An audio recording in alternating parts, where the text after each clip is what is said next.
Okay, let's go back. Di ba last time mga Unis? Alam yun na alam po naman natin na pag may meeting, talagang may ukmanse talaga po yan.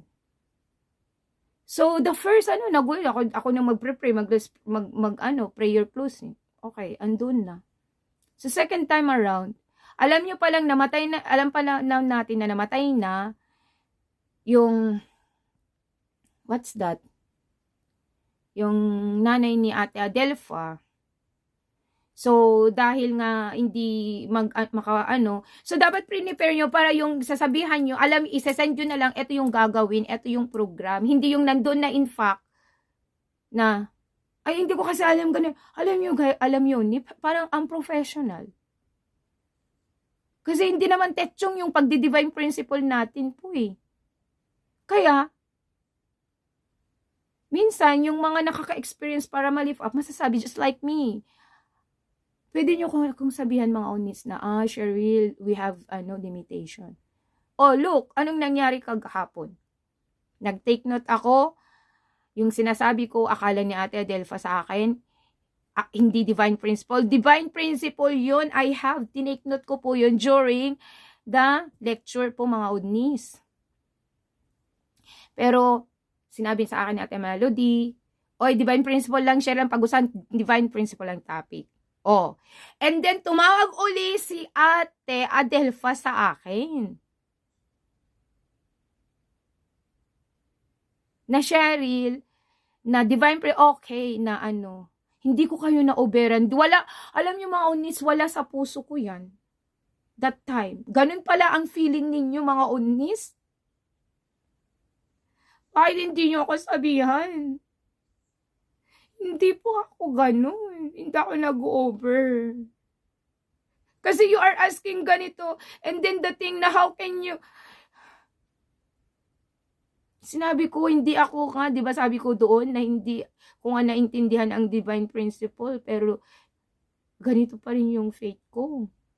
Sinabihan na ako ni Ate Melody mismo doon sa kitchen. And then tumawag uli sa Ate Adelfa sa akin.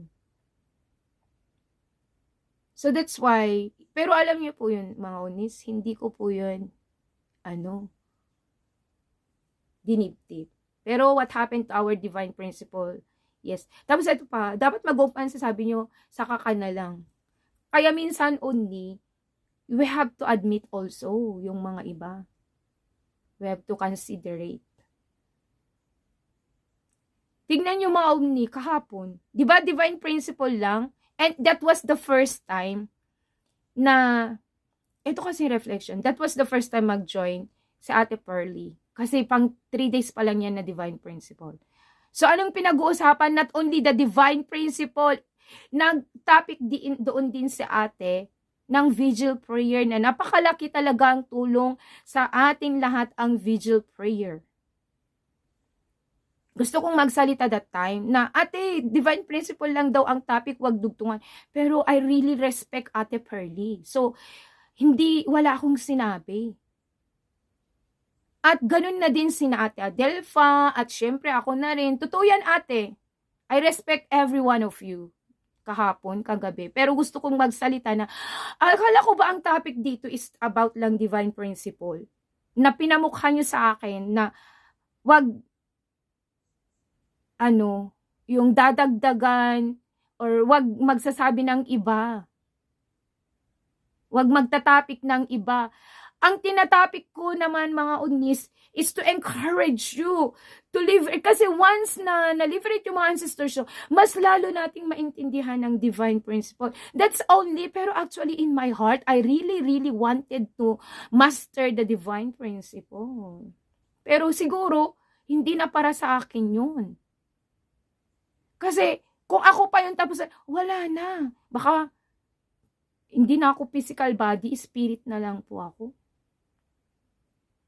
Kaya nga, si True Father, He assigned demonym. Naintindihan niyo po mga Unis?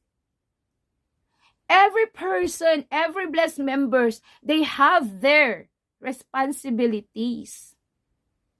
So, di ba minsan pinapatawag bigla ni True Father si Demonim? Before, di nyo naalala? Kung ano yung pinapatawag niya kasi kailangan mag-report in that. Kung nag-attend palagi kayo sa ano ni True Father noon sa Chongpyong, ayun o, daming angel na naman dito sa ano ko. Kung bigla niyang pinapatawag si Demonim at sinasabi kumusta sa spirit world, kumusta yung mga ancestor.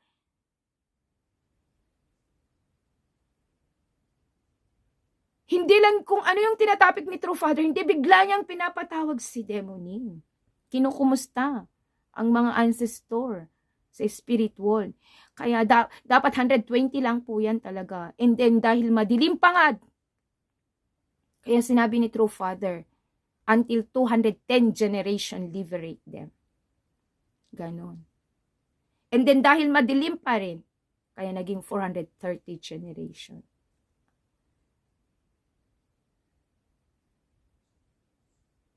Ate Pearly, di ba sinabi ko, I allowed Ate Pearly to tell everything kahapon. At yun sinabi niya, ang laki ng tulong sa kanyang vigil prayer at sinabi niya din yung katotohanan na nakapunta siya ng ano. Pero actually, hindi alam ni Ate Pearly na nung nandoon kami sa Chongpyong, nakamas kasi ako, it was raining tipo ba.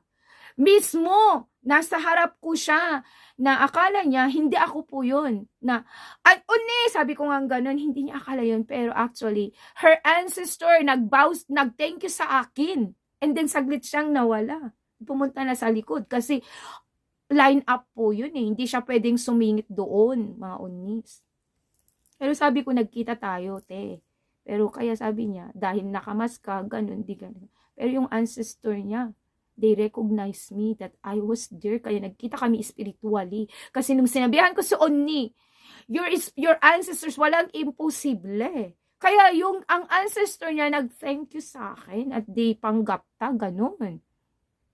Kaya yung divine principle na yan, na sinasabi niya, divine principle, mag-topic lang tayo. What happened yesterday? Hindi naman divine principle lang yung topic natin yesterday. Nadugtungan po yun, mga unis. Gusto ko sanang magsalita noon, kagabi.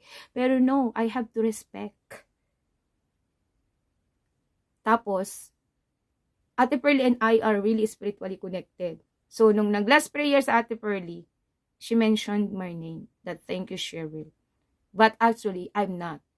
She is thanking our absolute good ancestors and those gold ancestors who are with me. And I'm very thankful for you, Ate Pearly, because I know na mas onni ka sa akin, but wait lang, listening. 어머님. 전화 놔두고 가가지고 이제 왔다. 그렇구나. 안 그래도 규 회장님 사모님이랑 오늘 이야기를 했어요. 그래서 목사님, 규 회장님 사모님도 바쁘지만 27일 시간 만든다고요. 27일요. 뭐야. 수요일이 어머니. 요번에? 예. 요번 27일 날? 예. 시간이 뭐 아침에 아니면 오전에 시간 되나요, 어머니? 뭐 아침에. 근데 아침에 또 일단 그러면 규 회장님 제가 다시 연락하고 몇 시 가능하고 저도 나와요, 어머니. 만나고 같이 가요, 교회에서. 그럼 그쪽 시간은 어떻게 되려는지. 네. 제가 규 회장님 몰아보고요. 다시 연락드릴게요, 어머니. 어머니 많이 안 그래도 내가 얼마나 정성 많이 했는데. 규 회장님 내가 말했어. 이름이 방종순 있잖아요. 방종순.